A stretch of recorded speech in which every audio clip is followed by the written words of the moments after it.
जय माता दी दोस्तों, स्वागत है आपका अपने YouTube चैनल राजलक्ष्मी में। दोस्तों, आज हम बात करते हैं अगहन मास में पड़ने वाले माता महालक्ष्मी व्रत की कथा की। श्री अगहन बृहस्पति व्रत कथा यह श्री महालक्ष्मी की व्रत कथा के श्रवण और पाठन करने से दुख दारिद्रता दूर हो जाती है। श्री महालक्ष्मी माता की कृपा से सुख संपत्ति ऐश्वर्य प्राप्त होता है, मन की इच्छा पूरी होती है। श्री महालक्ष्मी माता के अनेक रूप हैं तथा अनेकों नाम हैं। भूतल में वे छाया, शक्ति, तृष्णा, शांति, जाति, लज्जा, श्रद्धा, कांति, भ्रंति, स्मृति, दया, दृष्टि, माता, अधिष्ठात्री एवं लक्ष्मी के रूप में स्थित हैं। उन्हें हम प्रणाम करते हैं। कैलाश पर्वत पर पार्वती, क्षीर सागर में सिंधु कन्या, स्वर्गलोक में महालक्ष्मी, भूलोक में लक्ष्मी, ब्रह्मलोक में सावित्री, ग्वालों में राधिका, वृंदावन में राजेश्वरी, चंदन वन में चंदा, चंपक वन में गिरिजा, पद्म वन में पद्मा, मालती वन में मालती, कुंदन वन में कुंदंती, केतकी वन में सुशीला, कंदप वन में कंदपमाला, राजप्रसाद में राजलक्ष्मी और घर में गृहलक्ष्मी इन विभिन्न नामों से पहचानी जाती है। इस तरह सर्वथा चारों ओर सर्वभूत में सुपरिचित माता श्री महालक्ष्मी की यह कथा है। अब हम इसका श्रवण करेंगे। सौराष्ट्र में उस समय भद्रसभा नाम के राजा थे। वे बड़े पराक्रमी राजा थे।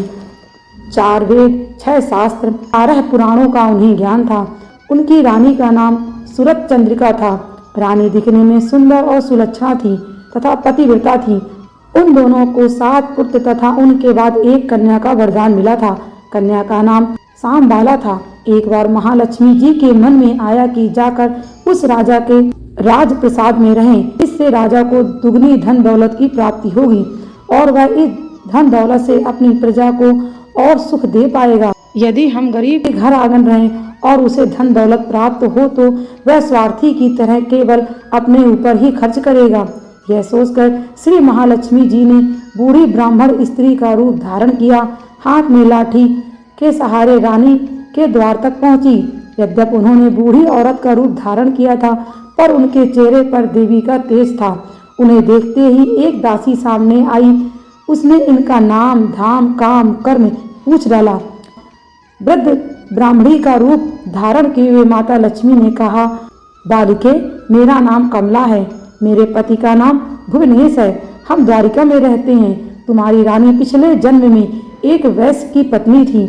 वह वैश्य गरीब था। दरिद्रता के कारण हर रोज घर में झगड़े होते थे तथा उसका पति रोज उसे मारता था। इन बातों से तंग आकर वह घर छोड़कर चली गई तथा जंगल में खाली पेट भटकने लगी। उसकी इस दुर्दशा पर मुझे दया आई।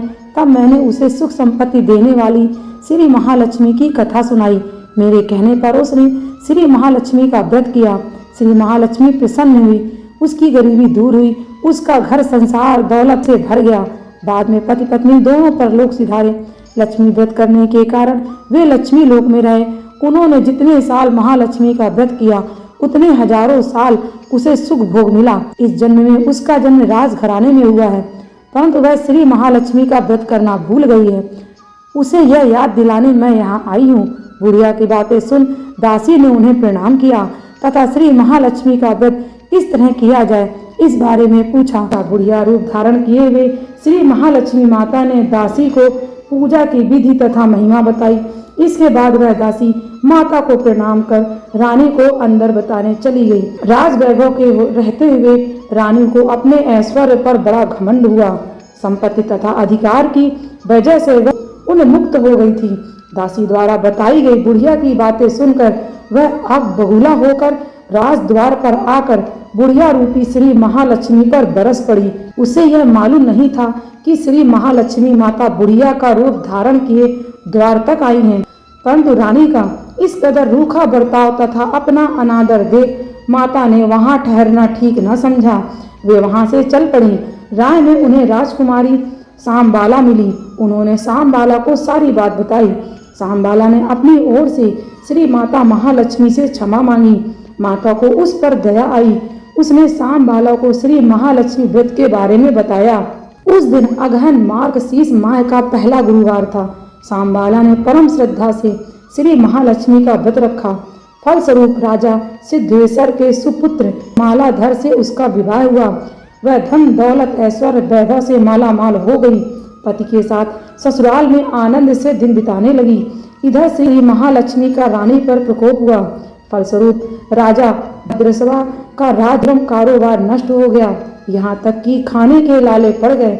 ऐसी हालत में एक दिन रानी ने राजा से निवेदन किया, हमारा दामाद इतना बड़ा राजा है, धनवान है, ऐश्वर्यशाली है, क्यों ना हम उनके पास जाएं, अपना हाल उन्हें बताएं, वह जरूर हमारी मदद करेगा। इस बात पर राजा भद्रसवा दामाद के पास रवाना हुए। राज में पहुंचकर एक तालाब के किनारे थोड़ी देर विश्राम करने के लिए ठहरे। तालाब से पानी लेने आते जाते दासियों ने उन्हें देखा। उन्होंने विनम्रता से उसकी पूछताछ की। जब उन्हें यह मालूम हुआ कि वे रानी सांबाला के पिता हैं, दौड़ते हुए जाकर उन्होंने रानी को सारी बात बताई। रानी ने दासी के हाथ राज परिधान भेजकर बड़े ठाट से उनका स्वागत तथा आदर सत्कार किया। जब वे लौटने लगे तो सोने की मोहरों से भरा घड़ा दिया। राजा भद्रसवा जब वापस लौटे तो उन्हें देखकर रानी सूरज चंद्रिका खुश हुई। उन्होंने सोनों की मोहरों से भरे घड़े का मुंह खोल दिया, पर हाय भगवान, घड़े में धन के बदले कोयले मिले। यह सब श्री महालक्ष्मी के प्रकोप से हुआ। इस प्रकार दुर्दशा में कई दिन बीत गए। इस बार रानी स्वयं अपनी कन्या के यहाँ गई। वह दिन मास का अंतिम गुरुवार था। सांबाला ने श्री महालक्ष्मी का व्रत किया, पूजा की, अपनी माता से भी व्रत करवाया। इसके बाद रानी अपने घर गई। श्री महालक्ष्मी का व्रत रखने पर उसे फिर से अपना राजपाट, धन दौलत, ऐश्वर्य प्राप्त हुआ। वह फिर से सुख शांति आनंद में जीवन बिताने लगी। कुछ दिनों बाद राजकन्या सांबाला अपने पिता के घर आई। उसे अपने घर देखकर सूरज चंद्रिका को पुरानी बातें याद आ गईं। अपने पिता को घड़ा भर कोयला दिया था और उसे तो कुछ भी नहीं दिया था। इसी कारण सांबाला को पिता के घर आने पर उसका कोई आदर आतिथ्य नहीं हुआ था, बल्कि अनादर हुआ था। पर उसने इस बात का बुरा नहीं माना। अपने घर लौटते समय उसने पिता के घर से थोड़ा नमक ले लिया। अपने घर लौटने पर उसने पति से पूछा, अपने मायके से क्या लाई हूँ, पर इस पर उसने जवाब नहीं दिया। वहाँ का सार लाई हूँ। पति ने पूछा, इसका मतलब क्या हुआ? सांबाला ने कहा, थोड़ा धीरज रखें, सब मालूम हो जाएगा। उस दिन सांबाला ने सारा भोजन नमक डाले बिना ही बनाया और परोसा। पति ने खाना चखा। सारा खाना नमक बिना इसलिए स्वाद न आया। फिर सांबाला ने थाली में नमक डाला, जिससे सारा भोजन स्वादिष्ट लगने लगा। अब सांबाला ने पति से कहा, यही है हमारे मायके से लाया हुआ सार। पति को उसकी बात सही लगी। फिर दोनों हंसी मजाक करते हुए भोजन करने लगे।